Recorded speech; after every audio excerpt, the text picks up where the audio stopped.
The pilot stopped halfway down the aisle, his hand gripping the seat back as if the plane itself had offended him. His eyes locked onto the woman sitting alone by the window, and in that instant, the temperature inside the cabin seemed to drop. "Mom," he said sharply, loud enough for every passenger to hear. "You need to move. That seat isn't for you." The words landed like a slap. Conversations died. Breath caught. Somewhere behind them, a coffee cup rattled against its saucer as the aircraft shuddered lightly in the wind. The woman did not flinch. She was in her late 60s, maybe early 70s, with close-cropped grey hair and a face lined not by age alone, but by decisions, hard ones, carried for decades. She wore a dark wool coat, practical shoes, nothing that announced wealth or importance. Her hands rested calmly in her lap. She looked up at the pilot, meeting his stare with steady eyes, the kind that had watched storms roll in, and never looked away. "This is my assigned seat," she said, her voice low, controlled. No apology, no challenge, just a statement of fact. The pilot exhaled through his nose, irritated. Captain Daniel Brooks had flown for more than 30 years, former Air Force, former test pilot. Now the senior captain on a long-range charter flight, lifting off from a private terminal outside Chicago, bound for the West Coast. He believed in order, in hierarchy, in knowing who belonged where. And the woman in front of him did not fit the picture that lived in his head. Not the clothes, not the posture, not the silence. "There's been a mistake," he replied. "The forward cabin is reserved. I need you to relocate so we can depart." Around them, the cabin listened. Leather seats, polished wood, soft lighting that made everyone look a little richer than they were. A man across the aisle shifted uncomfortably, pretending to scroll through his phone while watching everything in the reflection of the window. A flight attendant froze near the galley, fingers tightening around a linen napkin. She had seen this look on the captain before. Decisive, unyielding, dangerous in the wrong moment. The woman glanced down at her boarding card, then back up. "I boarded with the ground crew. They confirmed my seat." Her tone remained even, but something moved behind her eyes. Not fear, calculation. The pilot waved a hand, dismissive. "Ground makes mistakes," he said. "I don't. Please stand up." He leaned in closer, lowering his voice, but not enough. "We're on a schedule." A ripple of discomfort passed through the cabin. The flight attendant stepped forward. "Captain, I can check the manifest again," she offered carefully. Brooks didn't look at her. "It's already checked," he said. That was not true. He had skimmed it, trusting the assumptions he had carried for decades. He trusted his instincts more than screens, more than names, more than systems built by people he never met. The woman rose slowly, not because she was intimidated, but because she chose to stand. Her knees protested, stiff with age, but she masked it well. When she straightened, she was taller than expected, solid, grounded. She looked past the captain for a brief second, scanning the cabin, the faces, the small, telling reactions. She saw the man pretending not to stare, the attendant swallowing her words, the quiet approval in a few eyes, the discomfort in others. This was familiar terrain. "Where would you like me to sit?" she asked. The pilot pointed toward the rear cabin. "Anywhere back there," he said. "Those seats are more appropriate." The word hung in the air. Appropriate. The woman nodded once. She reached for her bag, a simple canvas carry-on, worn at the edges. As she stepped into the aisle, the captain turned away, already moving back toward the cockpit, satisfied. Problem solved. The flight attendant hurried alongside the woman. "I'm sorry about that," she whispered, not meeting her eyes. "Can I get you something once we're airborne?" The woman gave a faint smile. "Later," she said. "You might be busy." The attendant didn't understand the weight of that sentence, but she felt it all the same. As the woman took a seat near the back, the engines spooled louder. The door sealed with a heavy, final thud. The aircraft began to taxi. Captain Brooks settled into his chair, adjusting his headset, the moment already filed away as an inconvenience. Outside, rain streaked across the windshield, blurring the runway lights into long, trembling lines. "Let's go," he said to his co-pilot, voice calm again. "We're clear." But behind him, beyond the reinforced door, the cabin carried a different energy now. The woman by the window rested her head back and closed her eyes. She felt the vibration of the engines through the floor, through her bones. She had been on hundreds of flights, commercial and private, loud and quiet. She knew this feeling. The moment before things changed. Her fingers brushed the edge of her bag, where a slim folder pressed against the canvas. Inside were documents that did not care about instincts or appearances. Documents that carried weight, measured not in dollars alone, but in consequences. In the forward cabin, laughter bubbled from a small group of passengers who had witnessed the exchange and decided it wasn't their problem. One man shook his head, muttering something about delays. Another leaned back, relieved it hadn't involved him. The flight attendant returned to her duties, her movements precise, professional, but her eyes kept drifting toward the back, toward the woman who now stared out at the grey blur of the tarmac, waiting. The plane turned, lined up with the runway. The engines roared, a deep, physical sound that pressed everyone into their seats. The woman opened her eyes as the aircraft surged forward. Her reflection stared back at her in the window. Calm, unassuming, dangerous, in ways no one on board could yet imagine. As the wheels lifted from the ground, she exhaled slowly, already counting the minutes until the first call would come, until assumptions would collide with reality, until the sky itself would bear witness to who truly belonged where. The cockpit door closed with a soft hydraulic sigh, sealing Captain Daniel Brooks inside his world of switches, gauges, and unquestioned authority. He adjusted his headset, jaw tight, eyes forward. To him, the matter was finished, order restored. The aircraft climbed through low grey cloud, the city dissolving beneath them, and the cabin settled into that uneasy calm that comes right after a disturbance no one wants to name. In the rear section, the woman sat perfectly still. The vibration of the engines hummed through the seat frame into her spine. She welcomed it. Motion had always sharpened her thinking. She loosened her coat, folded it neatly on her lap, and took in the details around her the way other people read faces. The faint scuff on the aisle carpet where thousands of expensive shoes had passed. The smell of leather mixed with recycled air. The way the flight attendant kept glancing back, then forcing herself not to. Fear disguised as professionalism. 2 rows ahead, a man in his early 60s leaned toward his wife and whispered, not quietly enough. Probably booked wrong, happens all the time. His wife nodded, eyes fixed forward, grateful for the explanation. People liked simple stories. They clung to them. The seatbelt sign chimed off.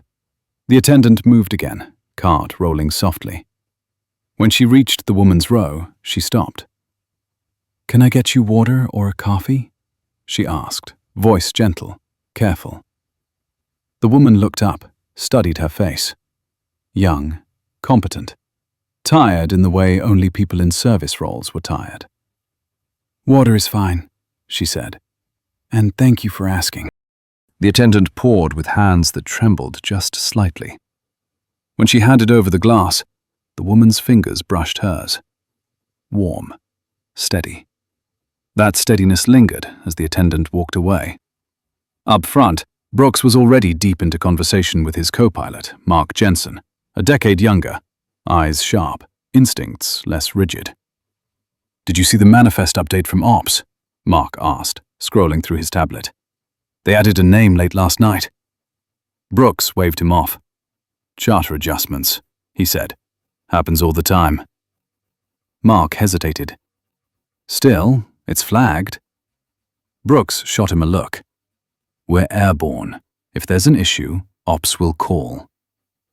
His tone ended the discussion. They didn't have to wait long. The call came through the secure line 20 minutes later, a chime distinct from all others. Brooks frowned. That channel was reserved for operations and ownership. Mechanical issues, regulatory checks, things that mattered. He answered. Brooks, the voice on the other end was calm, controlled, and unmistakably serious. Captain Brooks, this is corporate operations. We need confirmation on the status of Evelyn Grant. Brooks stiffened. Who? There was a pause, just long enough to register. Evelyn Grant, the voice repeated. Passenger on your flight. We need to confirm she is on board and accommodated according to contract. Brooks felt irritation flare. She's on board, he said. There was a seating adjustment. Silence again. He didn't like the silence. A seating adjustment? The voice asked carefully. Was that authorized? Brooks glanced at Mark, who had stopped breathing. I handled it, Brooks replied. What's the issue? The answer came slower this time. Captain, Ms. Grant is the principal stakeholder in this aircraft, the majority owner. The cockpit seemed to shrink. Brooks stared straight ahead, then down at the instruments, as if they might contradict what he had just heard. That's not possible, he said. His voice sounded foreign to his own ears. Ownership was transferred pending final review. Final review concluded 72 hours ago, the voice said. This flight is part of that transition. We were under the impression you had been briefed. Mark's tablet slipped from his hands and hit the floor with a dull thud. Brooks didn't notice. His mind raced backward, replaying the aisle, the coat, the calm voice, the word appropriate. He swallowed. Where is she now? Another pause. Where did you move her, Captain? In the cabin, the woman finished her water and set the glass down carefully. She reached into her bag and removed a thin folder, edges crisp, paper immaculate. She didn't open it yet. She didn't need to. She had memorized every line.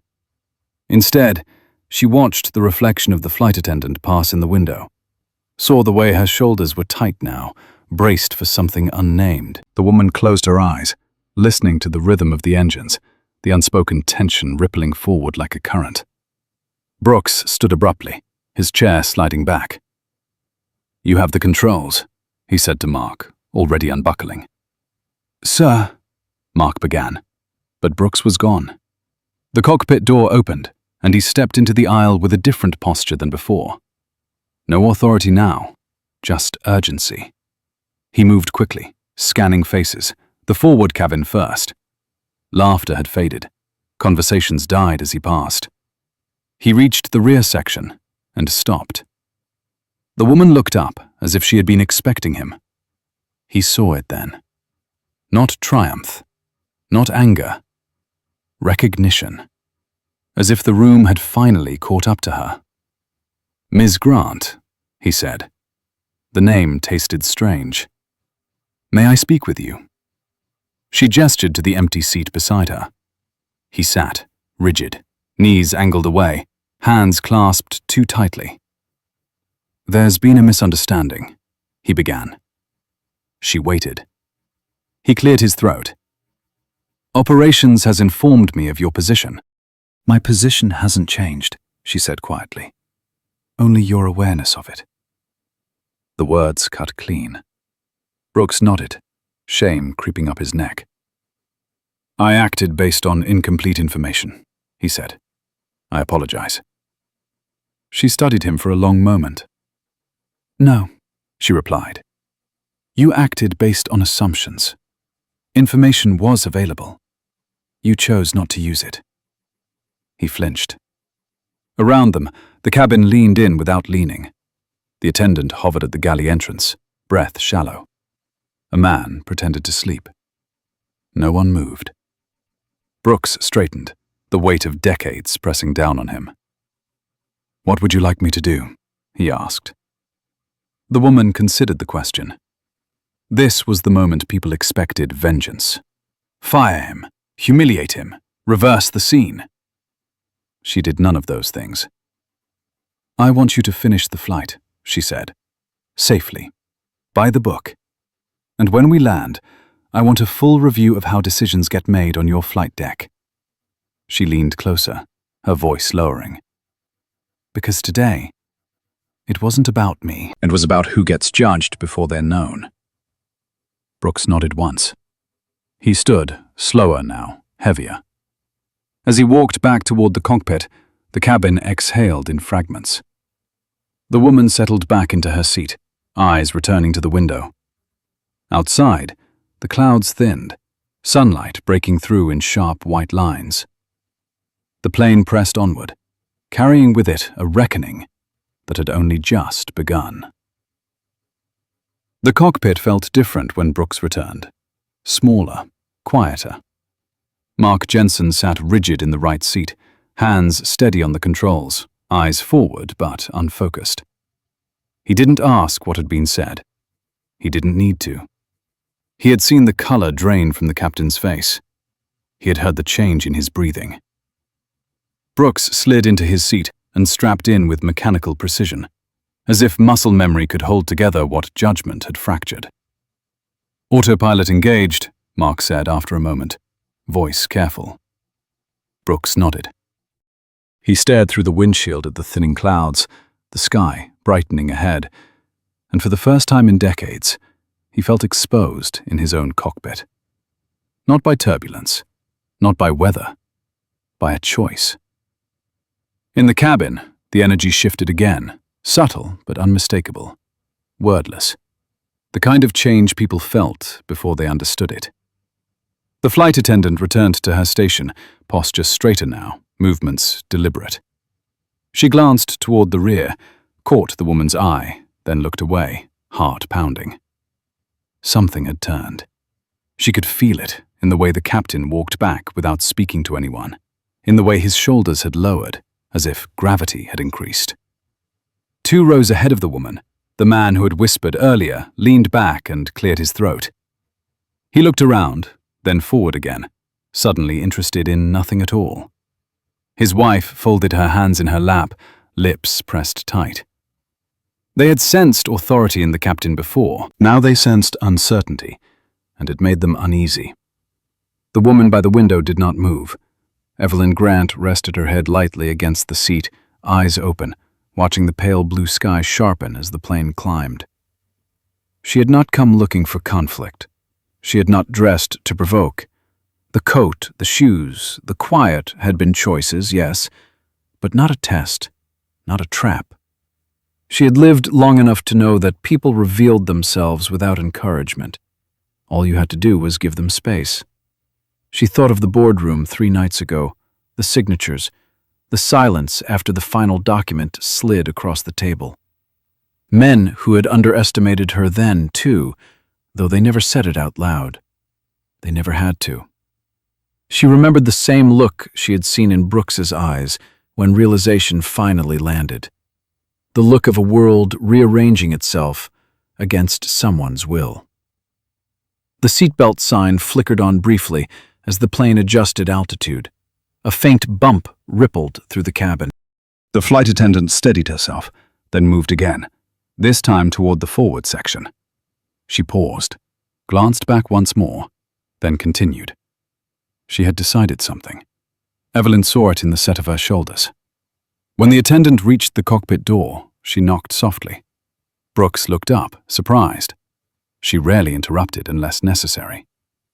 He opened the door a fraction. "Yes?" he asked. She swallowed. "Sir," she said, voice respectful but firm. "Would you like me to offer Ms. Grant the forward seat back?" Mark looked up sharply. Brooks hesitated. The question hung between them, heavy. He pictured the aisle again, the eyes on him, the word appropriate. He shook his head slowly. "No," he said. "Not yet."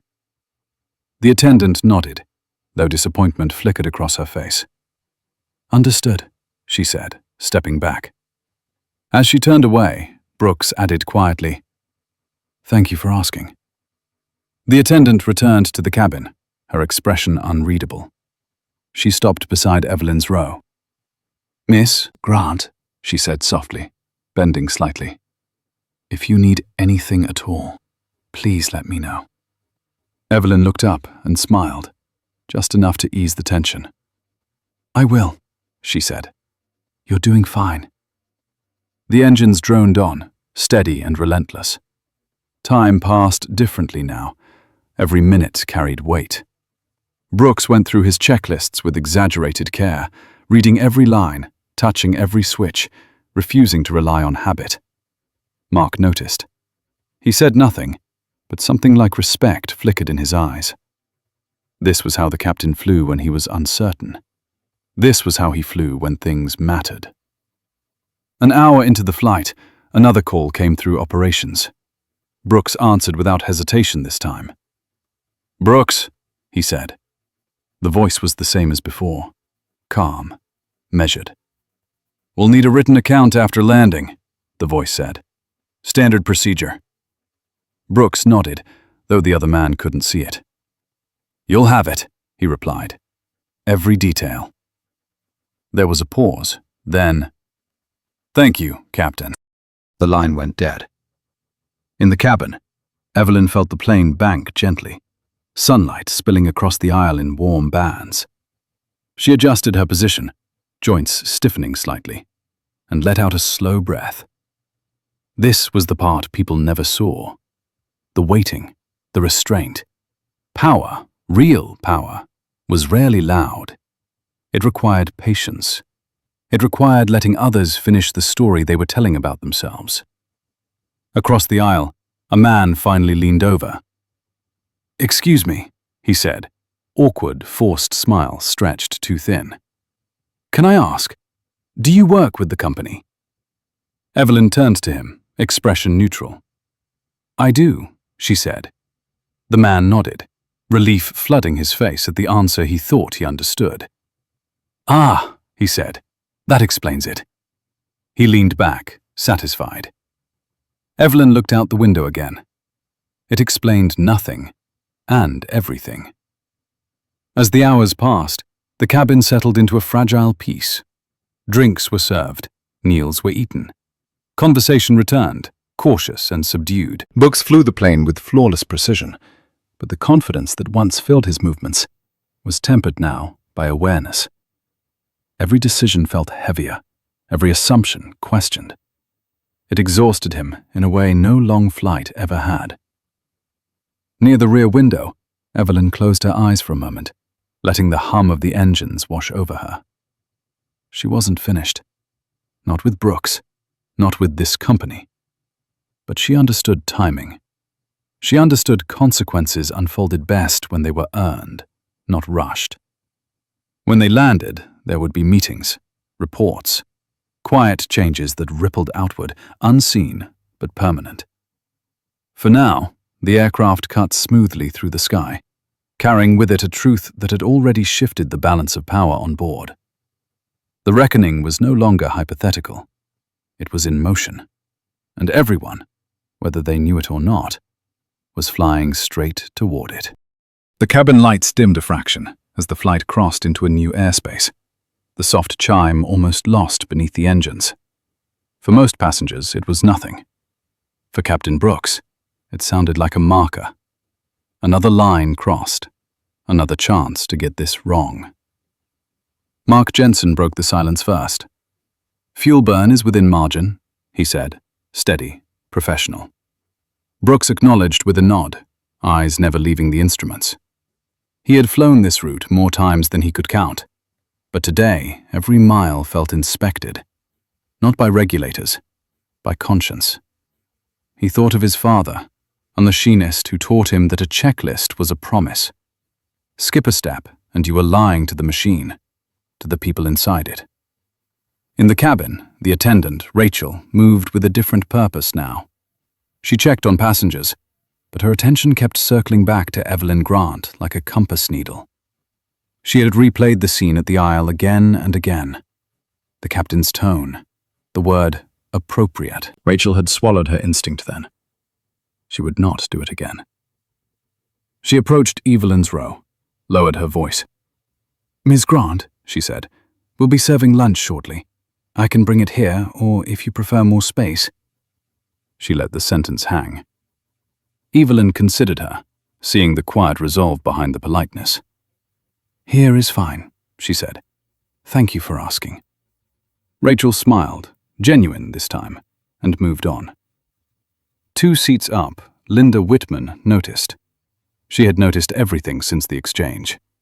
Linda was a woman accustomed to rooms bending toward her needs without a word spoken. She wore confidence like a tailored jacket. Today, it didn't fit. She leaned toward her husband and murmured, "Why is the crew hovering around her?" He shrugged, eyes fixed ahead. "Probably a complaint," he whispered. Linda's jaw tightened. Complaints were her territory. When Rachel returned with the tray, Linda cleared her throat loudly. "Excuse me," she said, voice honeyed and sharp all at once. "We're still waiting on our wine."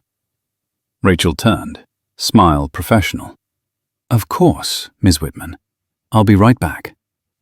Linda watched Rachel walk away, then flicked her gaze to Evelyn. "Some people don't understand how these flights work," she said lightly, as if commenting on the weather. Evelyn met her eyes, said nothing. Silence did the work words didn't need to. The lunch service passed with subdued clinks of cutlery and the low murmur of restrained conversation. Brooks listened to it through the cockpit door, each sound a reminder of the world he was responsible for. He reviewed weather ahead, noted a developing system far off their route. Nothing dangerous, nothing urgent. Still, he adjusted course by a hair, choosing margin over efficiency. Mark noticed. "Conservative," he said. Brooks nodded. "It's a good day for it." Another call lit up the panel, this one less formal. Mark answered, then handed the headset over without a word. Brooks listened, expression hardening, then softening into something like resolve. He ended the call and sat back. "What was that?" Mark asked. Brooks exhaled. "Legal wants a timeline, and they want me to recommend next steps." Mark absorbed that. "What will you recommend?" Brooks didn't answer right away. He stared at the horizon, a thin blue line separating sky from sky. "Process," he said finally. "Training. Accountability. Mine included." Mark studied him. "That's new," he said. Brooks allowed himself a thin smile. "So is learning," he replied. In the cabin, Rachel returned with wine and an apology for the delay. Linda accepted it with a curt nod, her interest already elsewhere. She leaned toward the aisle, craning to see Evelyn more clearly. "You know," Linda said, louder now, "these seats cost a premium. There are expectations." Evelyn turned her head, slow and deliberate. "There are," she agreed. "Safety, respect, competence." Linda blinked, caught off guard. She laughed, brittle. "I meant comfort." Evelyn's eyes didn't leave hers. "Comfort fun as those," she said. Linda looked away first. Time pressed on. The sun arced. The cabin settled into the rhythm of long flight. Brooks ran his checks again, meticulous. He asked Mark for confirmation on items he usually handled alone. It wasn't insecurity. It was intention. Mark responded with clarity, relief creeping into his voice. This was leadership he could trust. Rachel paused near the cockpit door, considering. She knocked. Brooks opened it fully this time. "Captain," she said, "Ms. Grant asked for a word when you're able." Brooks nodded. "Now is fine." Mark adjusted in his seat, giving space. Brooks walked the aisle without haste. The cabin watched, openly now. He stopped beside Evelyn's row. "Ms. Grant," he said, keeping his voice level. "May I?" She gestured to the empty seat again. He sat, posture careful. "I've been thinking," he began, "about the decision I made. About why." She waited, patient. "I won't excuse it," he said, "but I want to understand it, so I don't repeat it." Evelyn regarded him, measuring sincerity. "You made a shortcut," she said. "You replaced verification with familiarity. It's human. It's also unacceptable at altitude." He nodded, agreed. She leaned back, eyes on the window. "This company has a reputation," she continued, "not because of leather or wood, because of people who follow the book even when it costs them time or pride." She looked back to him. Today, the book lost to habit. Brooks swallowed. "I intend to change that," he said, "starting with myself." A quiet spread through the cabin, the kind that comes when something important is being said. Linda shifted, uncomfortable. Rachel stood still, breath held. Mark watched from the cockpit doorway, hands clasped. Evelyn stood then, joints stiff but controlled. Brooks rose with her. She didn't take the forward seat. She didn't ask for it. Instead, she adjusted her coat and addressed him softly. "We'll talk more on the ground," she said, "with others present. Transparency matters." Brooks inclined his head. "Yes, ma'am." As he returned to the cockpit, the plane flew on, smooth and steady. The sky outside deepened to a rich blue. Inside, something had shifted again. Not resolved, not yet, but aligned. The next hours would carry them closer to land, closer to consequence. And for the first time since takeoff, Captain Daniel Brooks felt ready to meet it head on. The cabin grew quieter as the afternoon wore on. The kind of quiet that wasn't sleep, but restraint. People spoke less. They listened more. Even the hum of the engines seemed steadier, as if the aircraft itself had settled into a deliberate rhythm. Captain Brooks flew with both hands light on the controls, eyes moving constantly, no motion wasted. Mark Jensen noticed something else, too. The captain was no longer flying to arrive. He was flying to account for everything that might go wrong before it did. In the rear cabin, Evelyn Grant sat with her hands folded, the thin folder still tucked inside her bag. She hadn't touched it. Not yet. Power didn't need to announce itself early. It needed to be precise. She watched the aisle, the subtle choreography of people choosing when to look and when to look away. Linda Whitman had grown quieter, her earlier sharpness dulled into something brittle. She sipped her wine without tasting it, eyes flicking toward Evelyn, then quickly elsewhere, as if proximity itself carried risk. Rachel returned once more, not with service, but with presence. She paused near Evelyn's seat, pretending to check a latch. "Miss Grant?" she murmured, barely moving her lips. "I just wanted to say, thank you." Evelyn turned her head slightly. "For what?" Rachel swallowed. "For not making it worse," she said. Evelyn studied her, then nodded. "You didn't either," she replied. The words stayed with Rachel as she walked away, steadier than before. Up front, Mark finally broke. "You know," he said quietly, "most people would have doubled down." Brooks didn't look at him. "Most people don't get unlimited chances," he replied. Mark considered that. "Do you think she'll push for your removal?" Brooks exhaled slowly. "If she does," he said, "she'll be right." He paused, then added, "But I don't think that's what she's after." Another hour passed.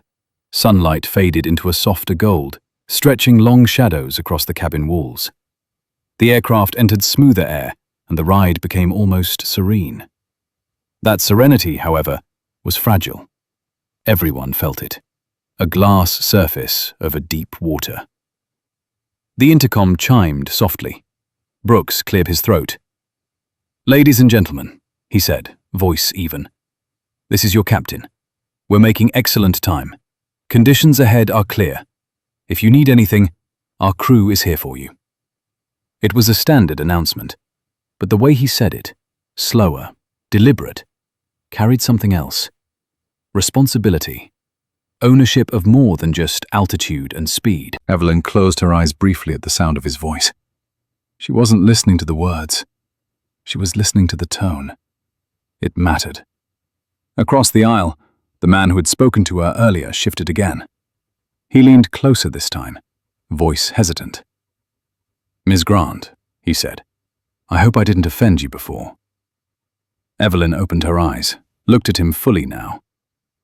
"You assumed," she said gently. "We all do." He nodded, relief and shame tangled together. "I won't again," he said. She believed he meant it. Whether it would last was another matter. In the cockpit, Mark reviewed arrival procedures. "Weather at destination is clear," he said. "Light crosswind." Brooks acknowledged. "We'll brief the approach twice," he said. Mark raised an eyebrow. Brooks met his glance. "For clarity," he added. Mark nodded. "Copy that." As the hours stretched, Brooks felt fatigue creep in. Not physical, but moral. The kind that came from seeing yourself clearly after years of not looking too closely. He remembered other moments, smaller ones. Times he'd trusted his gut over data. Times it had worked. Times it might not have. He wondered how many Evelyn Grants had passed through his aircraft unnoticed. Or noticed, but dismissed. In the cabin, Evelyn reached into her bag at last and removed the folder. She opened it slowly, the paper whispering in the quiet. She scanned the first page, eyes sharp, memory filling in the rest. Names, dates, procedures. She closed it again and slid it back. Not yet. The ground would be better for this. Linda Whitman stood abruptly, smoothing her jacket. She walked toward the galley, heels clicking too loud for the moment. Rachel looked up as Linda leaned in. "I need to speak with the captain," Linda said. Rachel hesitated. "I'll let him know," she replied. Linda's smile was tight. "Now," she said. Rachel met her gaze, something firm settling in her chest. "The captain is unavailable," she said evenly. "He'll be with you after landing." Linda's eyes flashed. "Do you know who I am?" Rachel did not flinch. "Yes," she said, "and I know what the procedures are." Linda stared, then turned away sharply, retreating to her seat. Evelyn watched the exchange without expression. Another small shift. Another line redrawn. Mark glanced back through the cockpit window, catching the movement. "Looks like word's spreading," he said. Brooks nodded. "It always does," he replied. "Truth has a way of moving faster than rumor once it starts." The plane began its gradual descent preparations. Seatbelt sign chimed on. The cabin responded, seats straightened, bags stowed, bodies bracing for transition. Evelyn adjusted her posture, joints complaining quietly. She breathed through it, familiar with discomfort, familiar with patience. Brooks made one last pass through his instruments, fingers steady. He felt the weight of the landing ahead, not because of weather or terrain, but because of what waited beyond the runway. Meetings. Questions. Decisions that would ripple outward. He had flown through storms that tore at the wings. This felt heavier. As the nose dipped slightly, sunlight broke across the cabin one final time, illuminating faces caught between relief and anticipation. Evelyn looked out the window, watching the horizon rise to meet them. She felt no triumph, no anger, only a firm, settled resolve. When the wheels finally touched down, the sound was smooth, controlled, professional. The plane slowed, turned, taxied toward the terminal. The journey through the sky was ending. The real one was about to begin. The aircraft rolled to a stop at the private terminal just as the sun dipped low enough to turn the windows amber. The engines wound down, a long exhale after hours of held breath. For most flights, this was the moment people reached for phones, loosened shoulders, prepared to leave the sky behind. This time, no one moved right away. The silence lingered, thick and expectant, as if the cabin itself understood that landing did not mean conclusion. Captain Brooks kept his hands on the controls a beat longer than necessary. Habit told him to run through shutdown by memory. He resisted it. He read every line. He spoke each confirmation out loud. Mark Jensen answered crisply, grateful for the clarity. When they were done, Brooks sat back and closed his eyes for half a second. Not relief. Readiness.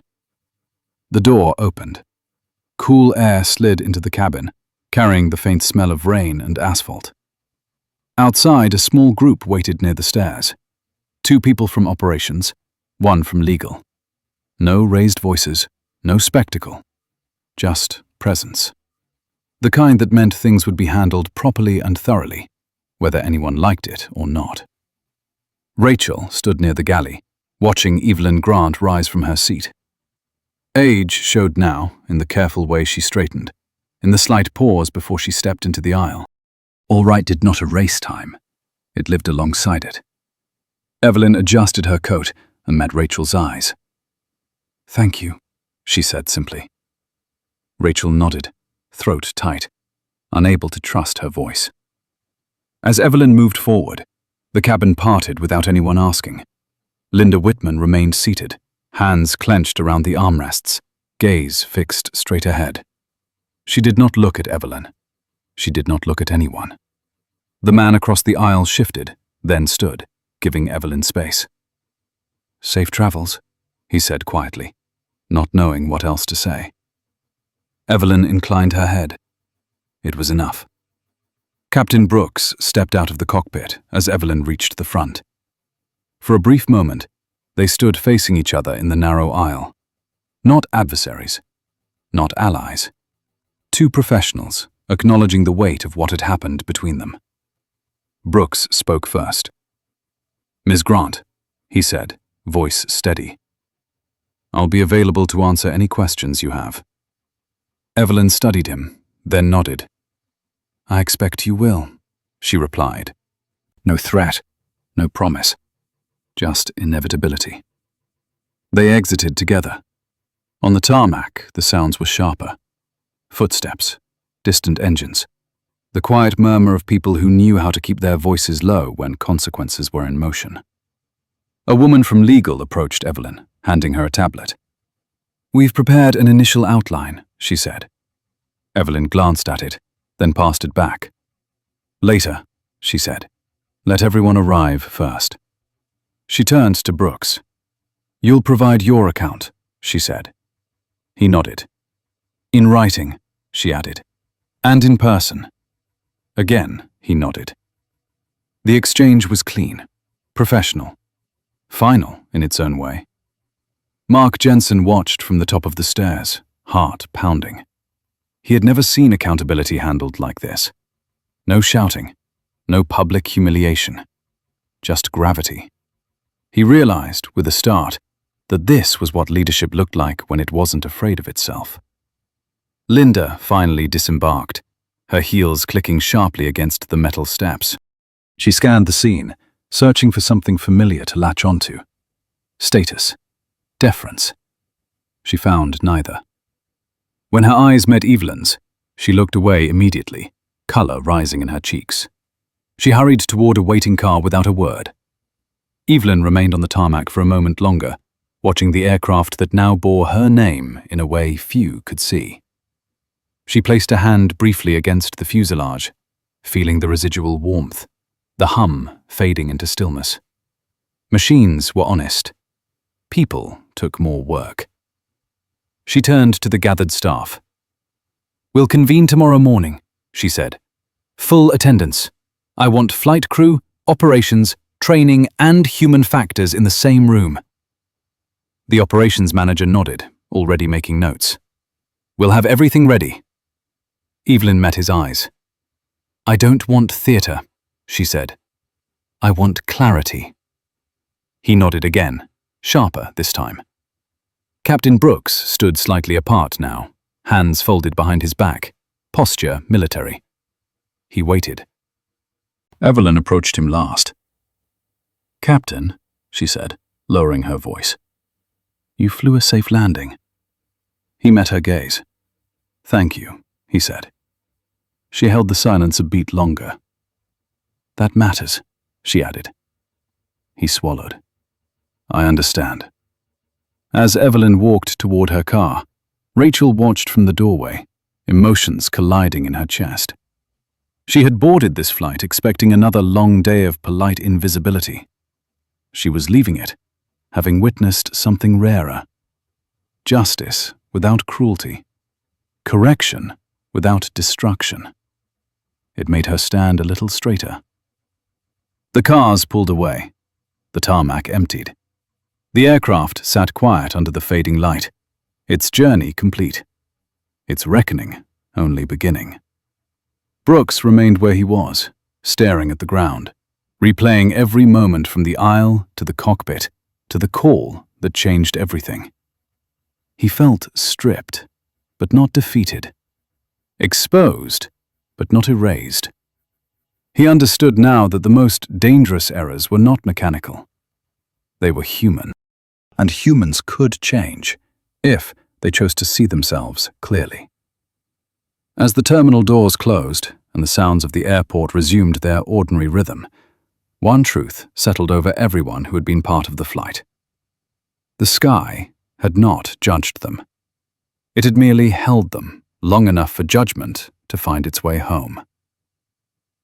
Morning came with a clean, unforgiving light, the kind that stripped rooms of drama and left only facts behind. The conference room overlooked the runway, glass stretching from floor to ceiling, aircraft gliding past in silence. Coffee sat untouched along the table. No one joked, no one checked a phone. They were all waiting. Evelyn Grant arrived last, not for effect, but because she always did. She took the seat at the head without ceremony, set her folder down, and let the room settle. Captain Brooks stood at the far end, with Mark Jensen beside him. Rachel sat halfway down the table with other cabin crew, hands folded, spines straight. Operations, legal, training, human factors. All present, as requested. Evelyn opened the folder.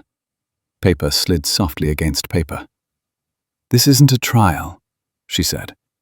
Her voice was even, unhurried. "It's a reconstruction." She looked at Brooks. "Captain, start from the moment you first saw me." Brooks inhaled. He didn't rush. "I saw a passenger seated in the forward cabin," he said. "Based on appearance and prior experience, I assumed there had been a seating error." He paused. The word assumed hung there. "I did not verify the manifest at that moment." Evelyn nodded once. "Why not?" He swallowed. "Because I trusted my judgment more than the process." No excuses, no padding. The room shifted. A pen stopped scratching. Someone exhaled. She turned to Mark. "Did you see the manifest update?" "Yes," Mark said. "I flagged it, but I deferred to the captain." His jaw tightened. "That was my choice."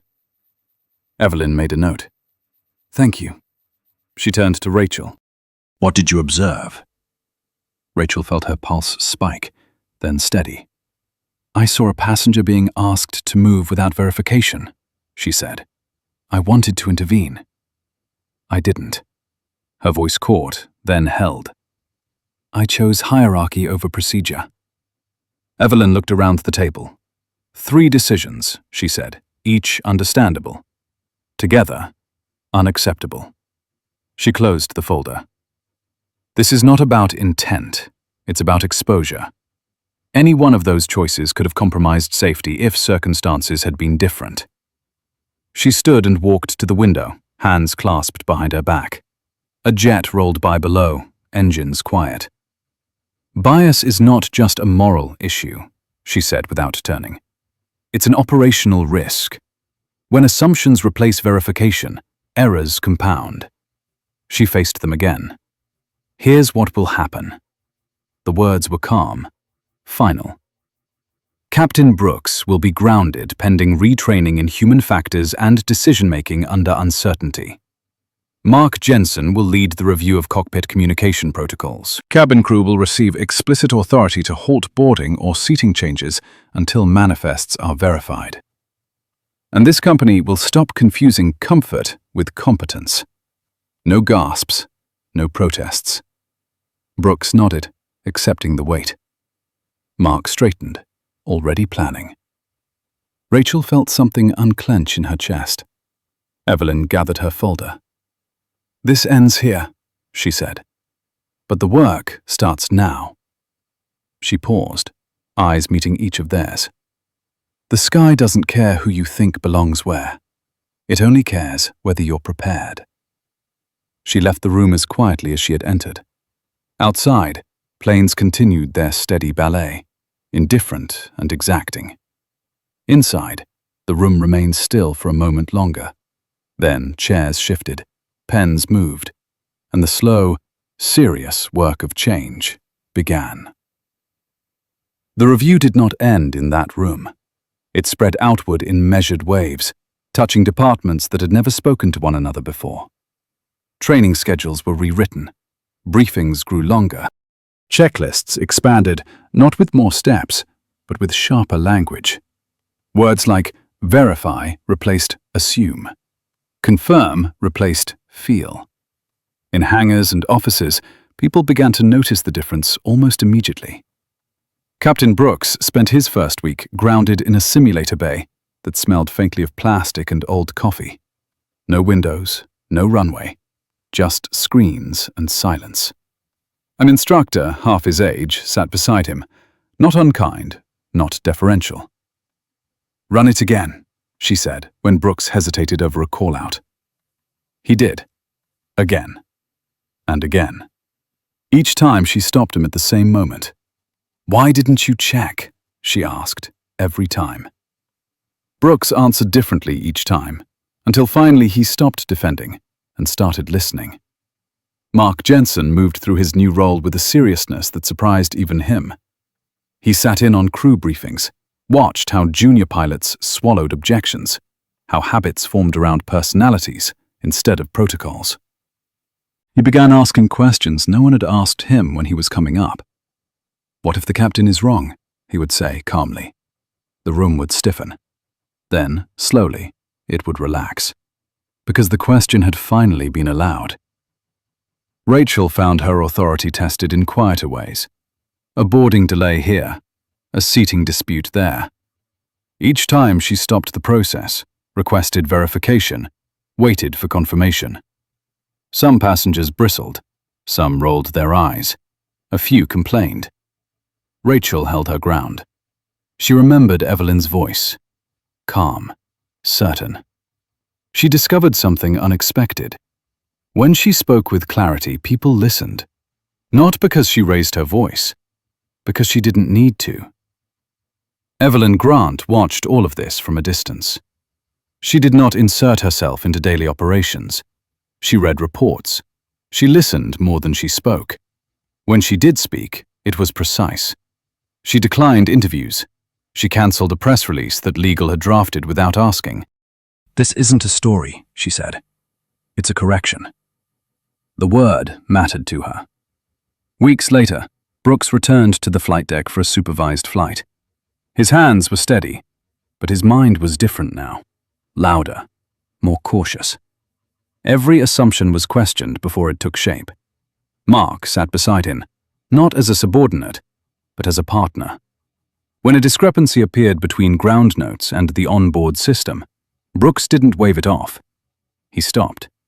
He checked. He delayed departure by 10 minutes. No one complained. No one even noticed. And that, he realized, was the point. After landing, Brooks didn't feel relief. He felt responsibility. The kind that didn't fade when the engines shut down. Evelyn met him once more, briefly, in a quiet corridor overlooking the ramp. No audience, no paperwork, "You fly differently now," she said. Brooks nodded. "I see differently," he replied. She held his gaze for a moment, then inclined her head. "That's all I needed to know." As she walked away, Brooks understood something he had missed for most of his career. Authority wasn't granted by rank or uniform. It was earned every time someone chose to do the harder thing instead of the easier one. The company moved forward, not dramatically, not loudly, but measurably. And in the air, where margins were thin and consequences absolute, that difference mattered more than anyone would ever announce. The change became visible in the small moments, the ones no press release could capture. A delayed pushback because a name didn't match. A captain who paused mid-brief to ask the quietest person in the room if they saw anything different. A cabin where authority moved laterally instead of downward. The company's numbers didn't spike. They stabilized. Incidents dropped. Complaints shifted in tone, from anger to inconvenience, and then to none at all. Captain Brooks felt the weight lift in increments.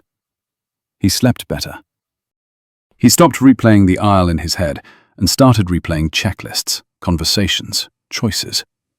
He found himself mentoring differently, telling stories that ended with uncertainty instead of triumph.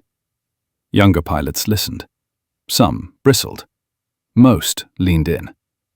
He didn't need to raise his voice anymore.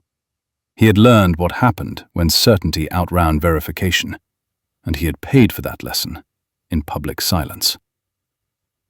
Rachel's confidence settled into something durable. She no longer asked permission to stop a process. She stated reasons and waited. The crew mirrored her tone. When a passenger complained, she acknowledged the feeling and held the line. She discovered that professionalism, when paired with clarity, disarmed entitlement. Not always, but often enough to matter. Linda Whitman tried once to reassert herself. An email to operations, a call to a board member she thought she still knew. The replies were polite and final. Policies had changed. Exceptions had narrowed. She adjusted, or she stopped flying with them. Either way, the system held. That, too, was new. Evelyn Grant visited the hangar one afternoon without announcing herself. She stood beneath the wing, listening to a mechanic explain a minor modification with careful pride. She asked questions. She took notes. She thanked him and moved on. Power, she believed, should be legible to the people doing the work. If it wasn't, it would eventually fail. On a clear morning, weeks later, Brooks watched the sun cut across the runway as he prepared for another departure. He caught his reflection in the glass, older than he remembered, steadier than he had been. Mark finished the brief and looked up. Anything else? Brooks thought, then shook his head. Let's fly, he said. And for the first time in a long while, the words meant exactly what they should. The runway lights stretched ahead like a quiet promise as the aircraft lined up for departure. The early evening air smooth and forgiving. Captain Brooks rested his hands lightly on the controls. Not gripping, not hesitating, simply present. The cabin behind him had settled into its own rhythm, the low murmur of conversation blending with the steady hum of systems doing exactly what they were designed to do. Nothing dramatic, nothing forced. Just order, earned and maintained. He glanced once at the checklist, then once more at Mark Jensen beside him. Mark met his eyes and nodded, not out of habit, but out of shared certainty. The years between them no longer felt like rank and difference, but like continuity. When Brooks spoke, his voice was calm, measured, unhurried. Clear for takeoff. The words carried weight because they were chosen, not assumed. As the aircraft accelerated, Brooks felt the familiar pull press him into the seat. He had flown through storms that rattled bone and nerve, through nights when the horizon disappeared entirely. This climb was smooth, almost gentle, but it felt heavier than most. It carried memory. It carried consequence. It carried the understanding that every decision made now would echo long after the wheels left the ground. In the cabin, Rachel moved down the aisle with practiced ease, her posture relaxed, her awareness sharp. She paused to help an older man adjust his seatbelt, listened patiently as a couple asked about arrival weather, answered with confidence that no longer needed to borrow authority from anyone else. When she passed the forward section, she glanced briefly at the empty seat that had once been the center of quiet tension. It was just a seat now. That mattered. Evelyn Grant was not on this flight. She rarely was anymore. Ownership did not require constant presence. Influence, when done right, traveled without her. She was instead in a quiet office overlooking a different runway, reviewing reports with the same steady attention she had given that flight weeks ago. Numbers told stories if you let them. Patterns emerged. Decisions followed. She closed one folder, opened another, and smiled faintly at a line item that showed a drop in reported incidents tied to human factors. Progress rarely announced itself. It showed up like this. Back in the air, Brooks leveled off and adjusted power. The sky deepened into a rich blue, the kind that reminded him why he had fallen in love with flying in the first place. He thought of the version of himself who had once believed experience alone was enough, who had trusted instinct without question. That man had not been reckless. He had been incomplete. Brooks accepted that now without bitterness. A chime sounded softly as the seatbelt sign went off. The cabin exhaled. A woman laughed quietly at something her companion said. Someone opened a book. Someone else closed their eyes. Normalcy returned, not as denial, but as evidence that systems worked best when people respected them. Brooks listened to the sounds with a pilot's ear, cataloging, interpreting, staying alert. He felt no need to prove anything anymore. The aircraft did not care who he thought he was. It responded only to what he did. Mark broke the silence. "Fuel looks good," he said. Brooks nodded. "It usually does when we check it," he replied, not unkindly. Mark smiled, just enough. As the hours passed, the flight continued without incident. That was the victory. No raised voices, no sharp corrections, no moments that would become stories later. When they began their descent, Brooks briefed the approach with the same care he had learned to apply everywhere else. He spoke clearly. He waited for confirmation. He received it. The runway appeared ahead, steady and bright, exactly where it was supposed to be. The landing was smooth, not perfect, professional. The aircraft slowed, turned, and taxied in silence broken only by routine call-outs. When the engines shut down, Brooks sat for a moment longer, hands resting on his knees. He felt tired, but it was the clean fatigue of work done properly. He stood, adjusted his jacket, and opened the cockpit door. Passengers disembarked with nods and quiet thank yous. Some looked him in the eye. Some did not. It no longer mattered. Rachel met him at the galley, her expression open. "Nice flight," she said.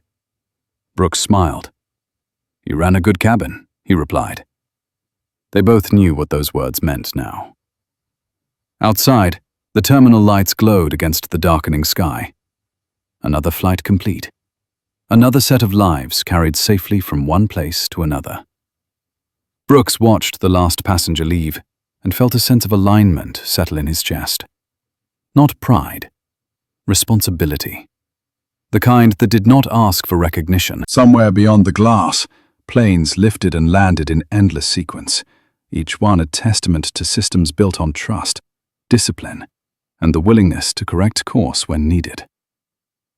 Brooks turned back toward the cockpit, ready to prepare for the next leg, the next set of decisions, the next chance to do it right. If this story resonated with you, take a moment to like and subscribe and share your thoughts.